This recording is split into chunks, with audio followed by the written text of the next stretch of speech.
So the defense minister has said that any fighter jet that crosses into Taiwan's territorial airspace would be considered a first strike. Can you explain what that means? And basically what MND is saying is that, we've seen planes go into the ADIZ quite a bit, but never into the territorial airspace. And the rule is now that if you fly a military aircraft into our airspace, we'll consider that the first shot fired of the war. And so the interesting thing is, in my opinion, that Taiwan has always held the policy, we're never going to fire the first shot.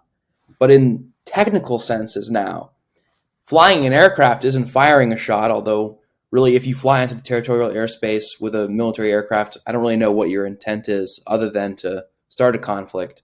But Taiwan may fire the first shot of the war. And that's a very interesting and I think very significant change of policy by the MND. But I do think it's a smart call. So can you explain the significance, like you talked about? So the significance of Taiwan making it clear where it draws the line in terms of defending itself?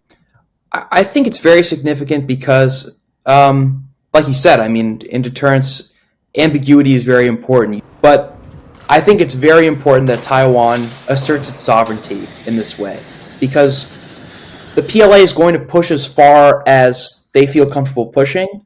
And if there was not something said, I'm not entirely sure that an aircraft wouldn't have violated territorial airspace. I didn't anticipate it coming anytime soon, but at the end of the day, you really never know what Xi Jinping is going to decide and what the PLA is going to do. It is very significant. I agree with the decision because I think it's a very important thing to demonstrate to the CCP and the PLA that there is a limit. We are going to stop you at some point, because if not, they're just going to keep pushing it.